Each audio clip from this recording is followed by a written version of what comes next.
할렐루야. 서로 한번 인사하시죠. 제가 인사말 하나 드리겠습니다. 당신의 인격이 어떠하든지. 지금 인사말 배우는 시간이니까 저를 보시고 다시 한번 당신의 인격이 어떠하든지 끝까지 당신을 사랑하겠습니다. 두 사람씩 짝을 지으시고 아무나 잡으세요. 마음에 드는 사람. 외딴 섬으로 떨어져 있는 외톨이 있으면 세 사람 하셔도 됩니다. 다 같이 배우신 대로 당신의 인격이 시작.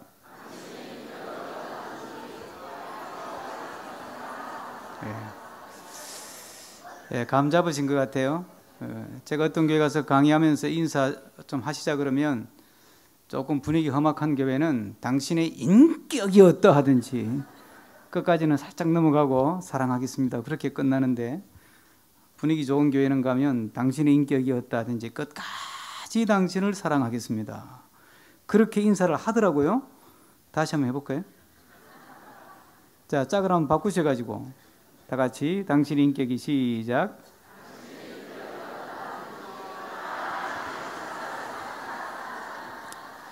고백대로 될 줄로 믿습니다. 정말 주님께서 우리를 구원하실 때 인격 따지지 않았고 성적표 보지 않았습니다. 스펙 따지지 않았고 학벌 보지도 않았고 뭐 쭉쭉빵빵 따지지 않았습니다. 그렇죠? 그저 보잘것없는 믿음 하나 보시고 우리에게 영원한 생명 주신 줄로 믿습니다. 저부터도 성적표 보자 그랬으면 저는 아마 성적표 안 내놓고 신학교 안 갔을 거예요. 그냥 은혜로 제가 이 자리까지 왔듯이 한국교회가 은혜로 왔습니다. 세계교회가 놀랄 만큼 성장했습니다. 그런데 그렇게 하나님의 은혜 가운데 자라온 교회가 지금 안타깝게도 아픕니다. 많이 아픕니다. 조금 아픈 것이 아니고 사경을 헤매고 있습니다. 뭔가 응급조치를 하지 않으면 산소호흡기만 떼면 몇 시간 못 버틸 정도로 아픕니다. 세 가지 큰 병을 앓고 있습니다. 하나가 더 이상 성장이 멈추고 오히려 점점 줄어드는 병에 걸렸습니다. 아주 심각합니다. 2012년을 기점으로 한국교회가 본전을 까먹고 있습니다. 부분적으로 성장하는 교회가 있습니다만 한국교회 전체를 놓고 보면 교인이 줄고 있습니다. 여러분, 성장 곡선이라는 게 이렇게 성장하다가 줄어들 때도 정상 분포 곡선이라고 그러죠. 이렇게 성장하다가 또 이렇게 완만하게 쇠퇴하는 법은 없습니다. 성장 곡선은 이렇게 성장이 그리다가 정점을 찍고 줄기 시작하지 않습니까? 그러면 안 줄려고 버티다가 뒤로 넘어지려고 하다가 안 넘어지려고 버티다가 이제 힘이 빠지면 어느 순간에 팍 꼬꾸라집니다. 그렇게 한국교회가 지금 숫자가 줄어들기 시작하면서 안 줄어들려고 붙으려고 지금 기를 쓰고 있습니다. 어느 교회나 마찬가지입니다. 큰 교회나 작은 교회나 기를 쓰고 있는데 지금 기를 쓰다가 지금 팍 꼬꾸라지기 직전에 있는 거예요. 그러면 팍 꼬꾸라지기까지 얼마나 남았을까? 미국의 한국교회사 교수로 있는 옥성덕 교수는 5년으로 봤습니다. 골든타임 5년 그랬습니다. 우리나라의 미래학 박사 1호 최윤식 박사는 한국교회 미래지도라는 책에서 두 권의 책에서 길게 잡아 15년, 자기가 볼 때는 10년이다. 10년 봤습니다. 5년 지나고 10년 지나면 팍 꼬꾸라진다는 거예요. 한국교회가 다 없어지지는 않겠지만은 굉장한 성장의 어려움을 겪으면서 그 성장의 둔화와 또 침체를 지나서 쇠퇴는 큰 교회나 작은 교회나 피해갈 수 없을 것이라는 겁니다. 두 번째 병은 교회가 점점 나이가 너무 들어갑니다. 교단에서 나온 통계입니다. 주일학교가 자꾸 없어집니다. 영유아 유치부 없는 교회가 50%입니다. 아동부 없는 교회가 50% 넘습니다. 중고등부 전국적으로 없는 교회가 50% 넘습니다. 청년대학부 없는 교회가 전국적으로 50%가 넘습니다. 그러다 보니까 또 시대는 100세 시대라 교인들의 나이는 점점 늘어갑니다. 그래서 한국교회가 자꾸 늙어갑니다.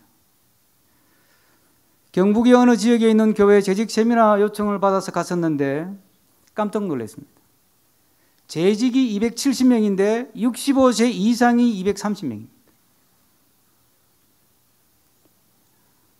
그 교회처럼 될 가능성이 점점 더 많아지면서 도시교회 노령 현상은 아주 말할 수 없이 극심합니다. 그러니까 세대 간의 균형이 완전히 깨져버린 거예요. 지금은 좋은데 미래를 보장할 수가 없어요. 지금 주차장을 짓는데 주차장에 주차할 사람이 앞으로 20년 지나면 없다는 이야기예요. 지금 주차장을 짓는데 돈을 써야 될 때가 아니라 20년 뒤에 주차를 할 수 있는 다음 세대를 위해서 돈을 써야 될 때라는 거예요. 세대 간의 불균형이 너무 심합니다. 한국 사회가 지금 세대 간의 불균형 때문에, 세대 간의 갈등 때문에 몸살을 앓고 있습니다. 한국 교회 역시 점점 나이가 너무 많아져 가고 있습니다. 세 번째 병이 있습니다. 큰 교회, 작은 교회, 양극화가 너무 심합니다. 너무 심합니다. 우리 교단의 교회가 한 8,500개 있습니다. 8,500개 중에서 1년에 예산 1억 이하인 교회가 몇 %냐? 1년에 예산 1억이 안 되는 교회가 61%입니다. 8,500개의 교회 가운데 교인이 100명이 안 되는 교회가 5,600개입니다. 감이 오십니까? 3분의 2의 교회가 100명이 안 된다는 얘기입니다. 심각하죠? 농촌과 도시 간의 이 양극화는 더 끔찍합니다. 그래서 모래시계 모양으로, 모래시계 눕혀놓은 것처럼 그렇게 지금 자꾸 변해가는 거예요. 그러니까 세 가지 큰 병에 걸렸는데 성장이 안 되는 겁니다. 목양교회는 공목사님 탁월한 분 오셔서 성장이 계속되고 있다는 소식을 노회에서 들었는데 정말 다행입니다만은, 그렇다고 여러분 착각하지 마십시오. 여러분인 교회가 성장한다, 한국교회가 다 성장한다고 착각하지 마십시오. 대다수의 교회는 성장하지 않고 있습니다. 다행이다? 아닙니다. 지역교회가 성장하지 않으면 여러분 교회도 어느 때에 가서는 머지않아 성장하지 못하고 줄어들 날이 머지 않았다는 이야기입니다. 교회가 점점 나이가 들어 늙어가고 있습니다. 지역에 따라 편차가 있겠지만 저는 연동교회에서 부목을 거쳤습니다. 연동교회 연령이 아주 높습니다. 연동교회 7 비밀이라 밝힐 수는 없지만 고령화가 아주 심각합니다. 그 자리에서 120년 된 교회입니다. 아직도 건재하지만 내용적으로는 고령화가 심각하게 진행되고 있습니다. 자, 도농간의 교회의 크기의 양극화, 또 도시 안에서도 작은 교회와 큰 교회의 양극화, 큰 교회는 능력이 있기 때문에 점점 더 커져가고 작은 교회는 점점 더 작아져 가는 것입니다. 우리 교단의 통계를 지난 한 3년 동안을 보니까 2,000명 이상 교회가 계속 늘어나고 또 반대로 50명 이하의 교회가 더 많이 늘어나는 겁니다. 희한하죠. 점점 더 50명 이하의 교회가, 교인이 50명 이하의 교회 숫자가 늘어나면서 중간에 크기의 교회가 점점 줄어들고 아예 작아지든지 아예 큰 교회를 흡수돼 버리든지 중간 사이즈의 교회가 줄어드는 현상이에요. 어떻게 극복할 것인가? 우리에게 주어진 큰 숙제입니다. 그래서 같이 성장해야 되겠다. 우리 교회만이 아니라 우리 옆에 있는 작은 개척교회를 같이 성장하도록 해야 되겠다. 동반 성장하자. 어른들, 청년들, 청소년들, 어린이들 세대 균형을 맞추어서 같이 성장하자. 저는 전공이 기독교 교육이라 이 부분에 참 할 말이 많습니다만은 오늘은 그 강의하는 시간이 아니라 말씀을 못 드리는데 한 가지만 제가 이왕 시간 저에게 주어진 시간이 20분이라 길게는 못하지만 한 가지만 짚겠습니다. 한국 교회는요 희한합니다. 집에서는요 제일 좋은 컴퓨터 사면 애 줍니다. 그렇죠? 안 그러세요 여러분 집은? 제일 좋은 컴퓨터 사가지고 애 방에 줘요. 그리고 애가 쓰던 거 아버지가 써요. 교회는 안 그래요. 반대예요. 제일 좋은 거 어른들 방에 쓰지도 않으면서 세팅해놔요. 어른들 쓰던 거 애들 줘요. 네? 맞죠? 본예배당에 쓰던 의자 헌거되면 교육관에 보내요. 그리고 본예배당 의자 새로 싹 리모델링해요. 그 이상해요. 교회만 들어오면 바뀌더라고요. 정말 다음 세대를 위해서 힘을 써야 합니다. 우리 다음 세대 부분은 이제 남 목사님 말씀 좋은 말씀 해주시겠습니다만은 자 세대별로 그렇게 다음 세대 청년 세대를 키우자. 작년 세대 가나안 교인이 150만 명입니다. 예수는 좋은데 교회는 싫다. 교회 안 가. 150만 명이에요. 예수를 믿는데요. 그 사람들이 30대 40대예요. 한국 교회 흐립니다. 그들이 빠져나가고 있습니다. 무서운 속도로 빠져나가고 있습니다. 그래서 작년 세대, 중장년 세대도 잡아야 되고 또 이제 어른들, 교회를 평생을 섬기시던 어른들이 60세, 65세 이상 되면서 저는 머리는 허였습니다마는 아직은 머리만큼 나이는 안 들었습니다. 그런데 염색은 하셔도 65세 이상 되신 분들 많잖아요. 그 어른들 평생 교회를 섬겼는데 그렇다고 또 가만둘 수는 없지 않습니까? 자, 이분들이 어떻게 더 교회를 좀 더 잘 섬길 수 있을까? 이분들을 어떻게 또 전도할 수 있을까? 그래서 노년 세대.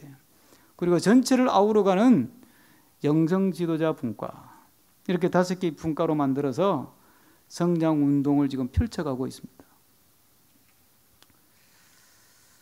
미국의 뉴저지에 있는 필그림 교회라는 교회가 있습니다. 양춘길 목사님이라는 분이 97년에 개척을 하셨는데 이분이 개척해서 지금 대형 교회로 자랐습니다. 1000명 가까이 모이는 교회가 됐어요. 몇 년 만에. 근데 이분이 이제 교회가 그냥 800명 사이즈 될 때 교회는 분석을 한번 해보니까 이 필기름 교회가 개척해가지고 안 믿는 사람 완전히 안 믿는 사람들 불신자를 전도해가지고 우리 교회 등록해서 교인 되는 사람은 10%가 안 되는 거예요. 어쨌든 다른 교회에서 다 믿음 생활 하던 분들이야. 이사를 왔든 뭐 어떤 경우로 왔든 뭐 어떤 사정으로 왔든 다른 교회에서 다 믿음 생활 하시던 분들이 온 거예요. 그래서 이분이 그 현상을 보면서 깨달은 게 뭐냐면 주변에 작은 교회가 없으면 우리 교회가 성장할 수 없구나. 이 사실을 깨달아요. 그래서 나만 살겠다고 하면 결국은 나도 죽는구나. 우리 교회만 성장시키겠다고 하면 다 죽는구나. 우리 교회만 키우겠다고 하면 결국은 언젠가는 우리 교회도 죽는구나. 그래서 같이 성장하자. 그 운동을 펼쳤어요. 지금 뉴저지 지역에 이 운동이 크게 확산되고 있습니다. 초교파로. 정말 우리 마음속에 오늘 이 시간을 통해서 우리 교회도 당연히 성장해야 되겠고 내가 섬기는 교회도 성장하고 내가 출석하는 교회도 성장해야 되겠고 뿐만 아니라 우리 교회만 성장하고 나만 살겠다는 것이 아니라 같이 살자. 같이 성장하자. 같이 자라서 이 민족을 복음화하고 통일의 시대에 북한 땅을 책임지고 북한의 동포들을 책임지고 세계 복음화까지 나가기 위해서는 같이 성장하자. 이 마음을 우리 마음속에 확실하게 가지려 주시기를 주의 이름으로 부탁합니다. 그걸 위해서 오늘 이 자리에 있는 거거든요. 그래서 이제 이 필그림 교회 목사님이 하신 일이 그 교회 교사들 중에 똑똑한 교사들을 뽑아가지고 야 너는 우리 교회 없어도 되니까 그 지역에 작은 교회 좀 가라. 그래서 1부 예배 본교회 필그림 교회 예배 드리고 2부 예배 때는 지역의 작은 개척교회 보내버리는 거예요. 가서 너 2년 봉사해라. 성가대 반주할 사람들 많잖아요. 큰 교회는 많잖아요. 그러니까 반주 능력이 있는 사람들을 찾아서 당신 1부 예배 우리 본교회에 드리고 2부 예배 저 지역의 작은 교회 가서 반주 봉사 좀 하라고 반주를 보내줘요. 작은 교회 아이들은 있는데 가르칠 지도자가 없는 교회들은 교육자를 보내주는 거예요. 네. 보내주는 거예요. 우리가 할 수 있는 것을 공유하는 거죠. 나누는 거죠. 그랬더니 그 지역의 작은 교회들이 힘을 얻어서 조금씩 성장하는 열매를 거두는 겁니다. 그래서 같이 성장하기 위해서는 내가 갖고 있는 것을 함께 나누어야 합니다. 함께 나눌 때 함께 성장할 수 있습니다. 이건 큰 교회만 하는 건 아니죠. 저는 10년 전에 내용상으로는 개척이고 노예법상으로는 청빙인 목회를 개포동에서 시작했습니다. 요즘 개척도 아니고 청빙도 아닌 걸 개빙 목회라 그러더라고요. 그래서 10년 전에 시작을 했는데 한 15명 시작했습니다. 하나님 은혜로 지금 한 100명 채 안 되는데 하여튼 100명 가까이 모여서 예배드리는 공동체가 됐습니다. 2년 전에 저희 노예 시찰에 개척교회 가운데 크리스마스가 다가오는데 크리스마스 추리를 할 수 있는 능력이 안 되는 그런 교회들을 소개를 받아서 그 5교회 크리스마스 추리를 해드리는 일을 했습니다. 5개 팀으로 나누고 신청자 5개 팀을 모았습니다. 그리고 저 대형 할인 매장 갔더니 크리스마스 추리 세트 하나를 구입하는데 10만 8만 원 들더라고요. 나무하고 뭐 모든 용품 다 해가지고 한 10만 8만 원 들어요. 그래서 2만 원 가지고 조그마한 선물 하나 사고 그리고 그걸 가지고 그 교회 주일 오후에 가서 대림절 첫 번째 주일 오후에 가서 목사님하고 약속하고 가서 크리스마스 추리를 탁 세팅하는데 걸리는 시간 30분. 세팅 딱 끝나면 목사님 모시고 목사님 기도해 주십시오. 크리스마스 추리를 가운데 놓고 손을 잡고 서서 그 교회 목사님 축복 기도를 받습니다. 받고 나서 목사님 크리스마스 선물입니다. 조그마한 선물을 목사님께 전해드리고 돌아오는 아주 지극히 어느 교회나 할 수 있는 일입니다. 그 교회에 얼마나 힘이 됐는지 모르지만 오히려 저희 교회 교인들이 목사님 이거 해마다 합시다 그러더라고요. 해마다 합시다. 너무 뿌듯하고 너무 정말 우리 자신이 대견스럽다는 거예요. 결국은 나누면 나를 더 북돋워 주는 것입니다. 성경 말씀이 그랬잖아요. 주는 것이 받는 것보다 복되다고. 우리가 나눌 때 하나님께서 주시는 특별한 은혜가 있는 줄로 믿습니다. 거름카페 광성교회 그 정성진 목사님이 이제 저하고 동기 친구라 이게 좀 그 내용을 좀 자주 듣는데 초대형 교회 아닙니까? 우리가 아는 것처럼. 근데 그 교회가 지금 작은 교회 전도 지원 센터를 만들어서 교회를 분립 개척하기도 하고 전도 팀을 보내주기도 하고 아예 예배 팀을 보내주기도 하고 그 교회 조그마한 교회 같은 경우에 찬양 능력 있는 청년들 한두 명을 불러서 찬양 팀 훈련을 시켜서 보내기도 하고 아예 그냥 그 교회에 청년들이 많으니까 교인들이 많으니까 찬양 능력 있는 사람들 팀을 짜가지고 예배 팀을 아예 보내서 그냥 하기도 하고 전도 팀을 보내주기도 하고 이제 그런 활동들을 합니다. 그래서 제가 물어봤습니다. 그걸 왜 하냐? 이게 일산지역이라는 게 사실 후발주자로 들어가서 개척을 했거든요. 개척해서 이제 초대형 교회가 됐습니다. 10,000명 가까이 출석하는 출석이 한 8,000명 되니까 재적으로는 엄청나죠. 그런데 가만 보니까 자기가 전도해가지고 진짜 불신자 전도해서 등록해서 다니는 교회는 몇 명 안 되더라는 거예요. 어느 순간 그 통계를 보면서 너무 하나님 앞에서 죄송하더래요. 결국은 지역에 그건 아파트 지역이라고 하는 특수 상황 아닙니까? 결국은 일산 아파트 단지라는 그 지역에서 다 오는 분들인데 결국은 그 지역이 어느 교회인가 다니던 분들 아니겠어요?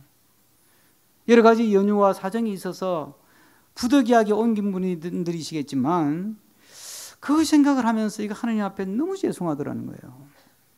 그래서 뭔가 내가 할 수 있는 일이 없을까? 우리 교회가 할 수 있는 일이 없을까? 그래서 이제 그런 프로그램을 장로님한테 내놨더니 장로님들이 너무 좋아하는 거예요. 그 교인들한테 지원자를 받았더니 뭐 지원자들이 너무너무 많은 거예요. 나는 전도팀으로 가겠습니다. 나는 기도팀으로 가겠습니다. 나는 교사로 봉사로 가겠습니다. 나는 뭐 찬양 봉사로 가겠습니다. 너무너무 행복해하는 거예요. 더불어 함께 성장하는 분위기를 만들어 보자는 것입니다. 그러기 위해서 비록 내가 가진 것 작은 것일지라도 나눌 때 하느님께서 우리의 사역을 통해서 더 복되게 하시고 더 아름답게 하셔서 더불어 성장하고 균형 있게 성장할 수 있고 그리고 지속적으로 성장하는 은혜를 내려 주실 줄로 믿습니다. 성경 구절 한 구절 읽고 제 강의를 마치겠습니다. 고린도 후서 8장 14절 말씀인데 제가 그냥 읽어드리겠습니다. 잘 한번 들어보십시오. 이제 너희의 넉넉한 것으로 그들의 부족한 것을 보충함으로 후에 그들이 넉넉한 것으로 너희의 부족한 것을 보충하여 균등하게 하려 함이라.